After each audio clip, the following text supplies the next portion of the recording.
ব্যক্তি বাংলার জমিনে কোরআন বিরোধী আইন করতে চায়, তাহলে তাদেরকেও আমরা ভবিষ্যতে স্কুল, কলেজ, ইউনিভার্সিটি সমন্বয়ক সহ সমস্ত মাদ্রাসার ছাত্ররা, উলামায়ে কেরাম তাদেরকে প্রতিহত করার জন্য যখন কোনো অন্যায় দেখা যাবে তখনই আমরা প্রতিবাদের জন্য নেমে যাব ইনশাআল্লাহ। সেদিন আলহামদুলিল্লাহ আল্লামা মামুনুল হক সাহেবের মাদ্রাসায় মজলিসে শরীক ছিলাম। আমাদেরকে বলতেছিল এক আলেম, বাংলাদেশ খেলাফত যুব মজলিসের সভাপতি মাওলানা জাহিদুজ্জামান সাহেব বলতেছিলেন, যখন কোনো অন্যায় দেখা যাবে তখনই প্রতিবাদ।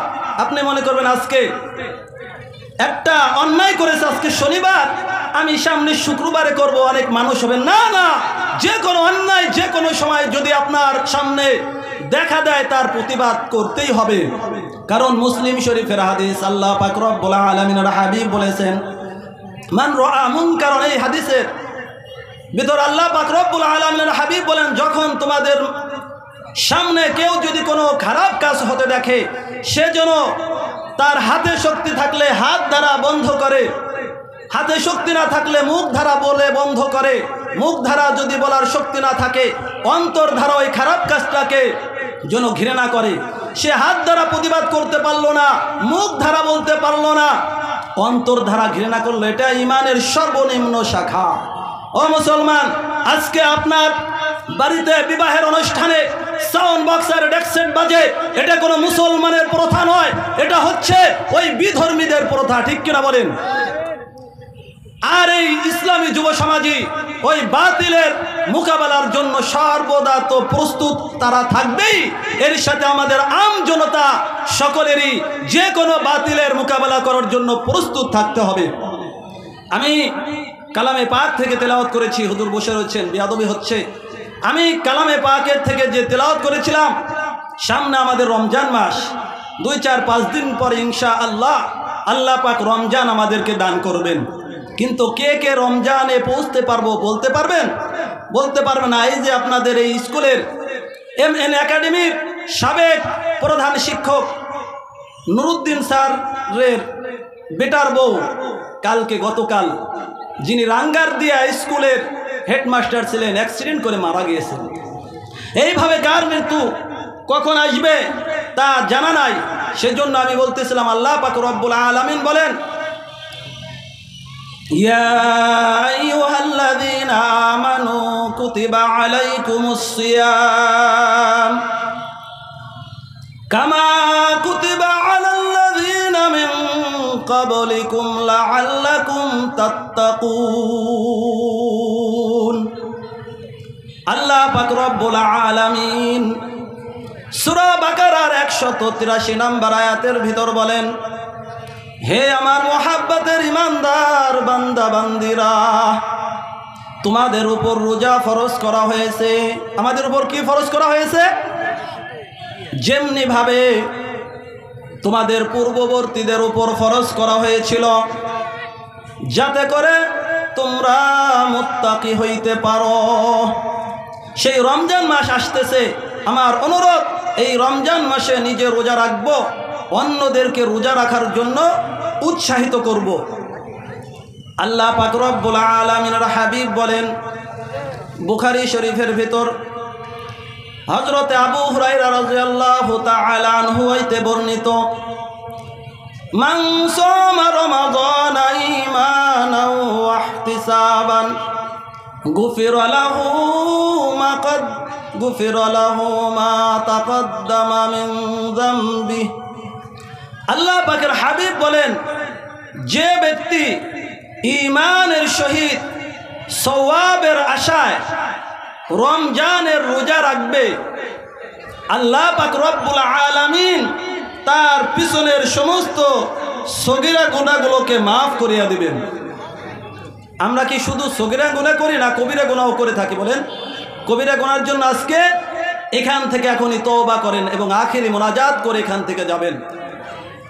আর আল্লাহ পাক রব্বুল আলামিনের হাবিব বলেছেন, কুল্লু আমাল ইবনি আদম ইউযাআফুল হাসানাতু বিআশরি আমসালিহা ইলা 700 يضعف قال الله تعالى إلا الصوم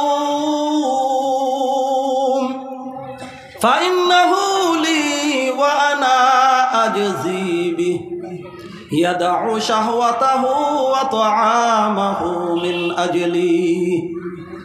আল্লাহ পাক রব্বুল আলামিনের হাবিব বলেন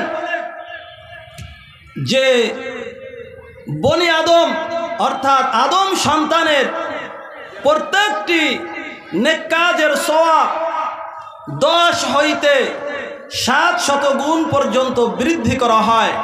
কিন্তু আল্লাহ পাক রব্বুল আলামিন বলেন রোজার বেলা তাই নয়, অর্থাৎ রোজা যেহেতু আমি আল্লাহ পাকের জন্য তারা তাদের নিজেদের চাহিদা পূরণ থেকে এবং আমার ভয়ে এইভাবে পানাহার থেকে বিরত ছিল, সেই জন্য আল্লাহ পাক বলেন এই রোজার প্রতিদান আমি আল্লাহ পাক নিজেই দান করব। সুবহানাল্লাহ।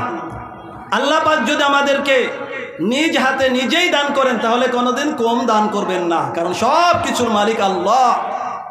সেই জন্য আমার অনুরোধ, এই রমজান মাস আসতেছে, আল্লাহ পাক যাদেরকে অর্থ কুড়ি দিয়েছেন, টাকা পয়সা দিয়েছেন, আমরা সকলে আল্লাহর জন্য আল্লাহ পাকের দেওয়া এই মাখলুক যারা অসহায় আছে মানুষ, তাদেরকে আপনি ইফতারি করান, সাহারি খাওয়ান। কারণ আল্লাহ পাক রব্বুল আলামিনের হাবিব বলেন যে ব্যক্তি একজন রোজাদারকে ইফতার করাইবে আল্লাহ পাক রব্বুল আলামিন তার পিছনের সমস্ত সগীরা গুনাহগুলো মাফ করিয়া দিবেন। শুধু তাই নয়, তাকে জাহান্নামের কঠিন শাস্তি থেকে মুক্তি দান করবেন এবং ওই রোজাদার ব্যক্তি রোজা রেখে যেই পরিমাণ সওয়াব পেয়েছে সম পরিমাণ সওয়াব আল্লাহ পাক ওই ইফতারি করানেওয়ালাকে দান করবেন। কিন্তু রোজাদারের কোনো সওয়াব কমবে না। রাসূলের সাহাবায়ে কেরাম আরজ করলেন, ইয়া রাসূলুল্লাহ সাল্লাল্লাহু আলাইহি ওয়াসাল্লাম, আমাদের তো সকলের রোজাদারদেরকে পেট ভর্তি করে খানা খাওয়াবার মতন সামর্থ্য নাই। তখন আল্লাহ পাক রব্বুল আলামিনের হাবিব বললেন, যাদের সামর্থ্য নেই তারা যদি একজন রোজাদারকে একটু পানি দিয়ে, এক ঢোক দুধ দিয়ে, একটি বা কিছু খেজুর দিয়ে ইফতারি করায়, তাহলে আল্লাহ পাক রব্বুল আলামিন ওই ব্যক্তিকেও উক্ত সওয়াব দান করবেন। সুবহানাল্লাহ। সেজন্য মুসলমানেরা, আল্লাহ পাক আমাদেরকে 12টি মাসের মধ্যে একটি মাস রোজা রাখার জন্য নির্দেশ করেছেন, ফরজ করেছেন। এই রোজার জন্য প্রস্তুত হন, কারণ এই রোজা আমরা পাবো কিনা তাও এখন আমাদের কারো জানা নাই। সেই জন্য আমার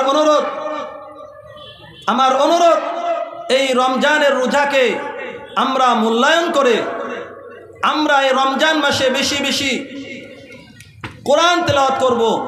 বিশেষ করে রমজান মাসে 4টি কাজ বেশি বেশি করব। 1 নাম্বার, বেশি বেশি কালেমায়ে তয়্যিবা পাঠ করব। 2 নাম্বার, বেশি বেশি ইস্তেগফার পাঠ করব। 3 নাম্বার, আল্লাহ পাকের নিকট জান্নাত কামনা করব। 4 নাম্বার, জাহান্নাম থেকে মুক্তি চাইবো। পারবো তো এইগুলো কাজ করতে বেশি বেশি, আরও তো অনেক কাজ বেশি করব। 1 নাম্বার কালেমায়ে তয়্যিবা বেশি বেশি পড়ব। 2 নাম্বার ইস্তেগফার করব, অর্থাৎ আল্লাহর কাছে গুনাহ থেকে ক্ষমা চাইব। 3 নাম্বার এরকমভাবে আল্লাহর কাছে জান্নাত চাইব। 4 নাম্বার জাহান্নাম থেকে মুক্তি চাইব। যাই হোক, আমার অনুরোধ, আপনাদের সকলের নিকট আমার আবেদন, এই যুবক ভাইয়েরা এত মেহনত করে প্রতি বছর উলামায়ে কেরামদেরকে আনতেছেন, ইনশাআল্লাহ এই বছরই আল্লামা মামুনুল হক সাহেবকে আনার জন্য এরা সর্বোচ্চ চেষ্টা করেছিল। ইনশাআল্লাহ এই যুবক ভাইদের মেহনতে এই নগরকান্দার জমিনে অচিরেই আল্লামা মামুনুল হক সাহেব আগমন করবেন ইনশাআল্লাহ। সেজন্য আমি দোয়া করি এবং আপনাদের কাছে দোয়া চাই, এরা যেন এই অর্থাৎ আমাদের পরবর্তী এখন থেকে শুরু করে কিয়ামতের আগ পর্যন্ত এই নগরকান্দা এই স্কুল মাঠে প্রতি বছর উলামায়ে কেরামের গণজমায়েত হোক, আপনার সকলে চাইতো। সেজন্য এর জন্য দোয়া করবেন, সর্বদিক দিয়ে সহযোগিতা করবেন এবং নিজেদের সন্তানদেরকে হক্কানে আলেম বানানোর জন্য উলামায়ে কেরামের সাথে সর্বদা সম্পর্ক রাখবেন। আমার কথার দ্বারা কেউ কষ্ট পাইলে সর্বপ্রথম আল্লাহ তাআলার নিকট ক্ষমা প্রার্থী, এরপরে আপনাদের নিকট ক্ষমা প্রার্থী। সঠিক কথাগুলো যেন আমি সহ আপনারা সকলে আমল করে জীবন যাপন করতে পারি, সেই তৌফিক আল্লাহ পাক আমাদের সকলকে দান করুক। আমিন। ওয়া আখিরু দাওয়ানা আনিল হামদুলিল্লাহি রাব্বিল আলামিন। আসসালামু আলাইকুম।